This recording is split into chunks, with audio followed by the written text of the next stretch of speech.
We first told you yesterday about a major investigation inside the South Dakota State Penitentiary, and tonight we now know who's been charged. In our continuing coverage, Attorney General Marty Jackley says 5 people, including a now former correctional officer and 2 current inmates, have been indicted. 2 individuals outside of the prison, Chandler Boone and Nancy Sage, were also charged. Investigators say they worked together to sneak drugs, synthetic K2, and cell phones into the prison.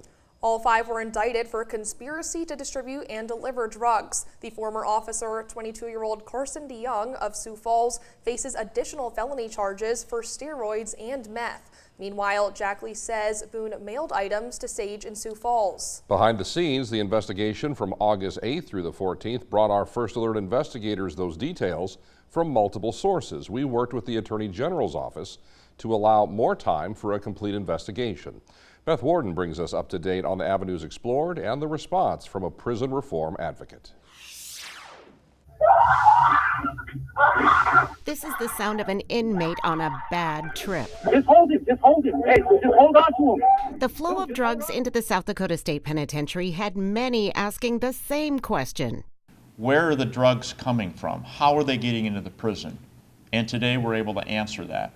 Although several prison visitors were previously charged for sneaking in drugs, today more are indicted. Methamphetamine, K2, cell phones, vape pens.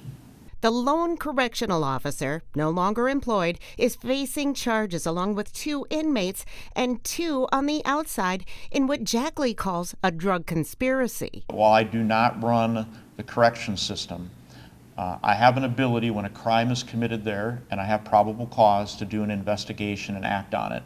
And I've set a policy as Attorney General of no tolerance. Of the 2 on the outside charged with helping get the items into the hands of smugglers, one is Chandler Boone, who did an interview with Dakota News Now regarding cancellation prison visits. The normal visits that I've been doing for the past 2 weeks are canceled.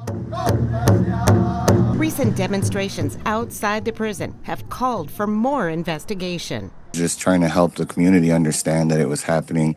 And when men started to die, that's when I realized we need to do something about it. Advocate Tracy Barse is encouraged, yet cautious. So there was a big wall there divided. I feel like we just knocked half of it down.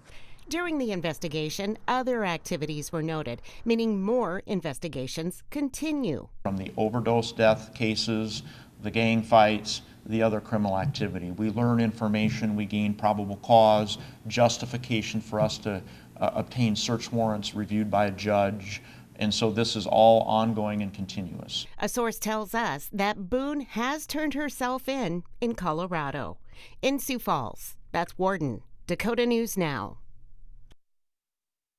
A spokesperson says the Department of Corrections has been working collaboratively with the Division of Criminal Investigation to investigate any and all suspicious activity as it relates to contraband of any kind.